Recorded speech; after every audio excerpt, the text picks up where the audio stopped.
All right, ladies and gentlemen, welcome. Today is, I don't know, maybe May the 30th, 2019. And Reese, this is your paper. And so I erased all your answers because I needed it for this example. And I didn't have another copy because I was trying to save trees. So this is the paper that, see, there's your name, Reese. This is the paper that we looked at, and we did the Winter Chicken Dinner, and we did Alice on Tuesday, and then yesterday we did The Road Not Taken. Today we're going to talk about strategies, and the strategy that I want you to look at is called the double barrel. Now, with the double barrel, you guys are very familiar with how to use this technique, of course, but where I see you struggle is when to use it. Sometimes you'll use it for questions that are not applicable. I'll see this over here, and this is what is the poet expressing to the first two lines of the poem. And there's no choice here. You've got to look for that choice. But look down here at number 10. How does the mood in Alice contrast the mood in The Road Not Taken? So we have the two poems, Alice and The Road Not Taken. And you can go through here and say, are both poems haunting? You can look back and say, okay, is Alice a haunting poem? No.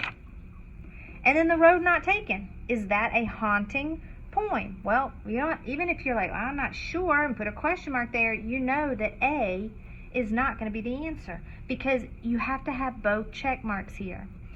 Okay, Alice is delightful. Oh, look, yes, this whole thing, this is my baby girl. Oh, how cute. Yes, Alice is delightful, but is The Road Not Taken regretful? Well, let's put a question mark there. You need to go back and read that maybe. C, is Alice dark? Oh, we've already discussed that. No, this is my baby girl. Babies are not dark. And Alice is humorous, while The Road Not Taken is serious. And so you can go through here and look and say, is it humorous? Not really. Oh, we don't need to worry about it. So let's go back here. We know it's not A because even though we're not sure here, let's look at B. We had a question mark. Can we go through and say, is The Road Not Taken regretful? So you start looking at this and you can see that this, I shall be telling this with a sigh. There's your key word, regretful, a sigh. So your best answer choice here is B, and you've used this double barrel to figure that out. Now I do see some students who use check marks here, and that's fine. That's just a modified version of the double barrel. But again, look at number 11. How are the poems Alice, and I don't know, you know what, this is supposed to be in quotation marks. I'm not sure why whoever wrote this did not put it in quotation marks because titles of poems are in quotes. How are the poems Alice and, there's our comparison, The Road Not Taken, similar? Again, we are comparing to these two poems. So you're looking for that comparison of two things. You might see it in poetry.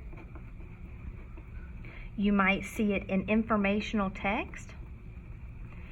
And this is just an organizational tool. With that informational text, do you remember the one on recycling that we did?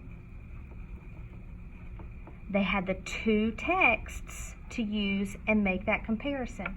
How are the poems Alice and The Road Not Taken similar? So here we are. Both poems follow the same structure. Okay, so let me label this. This is Alice, and this is The Road Not Taken. We have A. So here's the structure here. We have these little couplets here. Okay. Well, here, these stanzas are 5 lines. That is not the same structure. So you just know that they're not. Both poems follow the same rhyme scheme. Well, if you go in, would is A, both is B, stood is A. Remember your rhyme scheme here, and if you need help, you have this for a couple more days. There's your rhyme scheme information.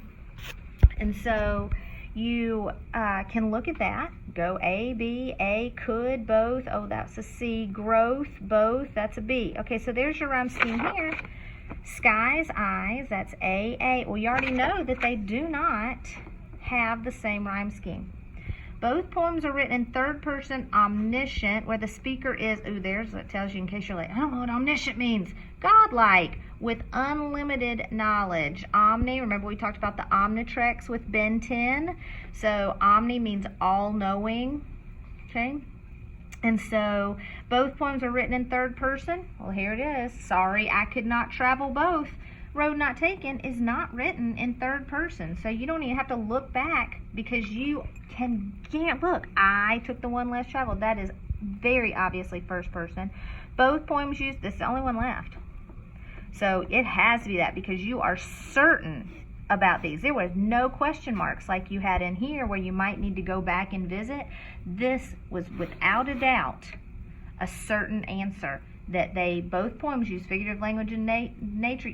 Even if you're like, I don't know what the figurative language they use, but you can without a doubt say, okay, they do not have the same structure. They do not have the same rhyme scheme. They do not have third person. And again, here's your third person, which y'all are good at. There's your first and third person information. So you guys can do this. Use your strategies. So today's lesson was on our double barrel strategy. Look for the comparison here. Use that tool, or I've seen some of you a modified tool, and look at places where we have 2 or more texts. And those are the kind of places that you might see. You might also see comparison of characters, but I'm looking probably more likely at this. Hope you have a great day. Love you. See you later. Bye.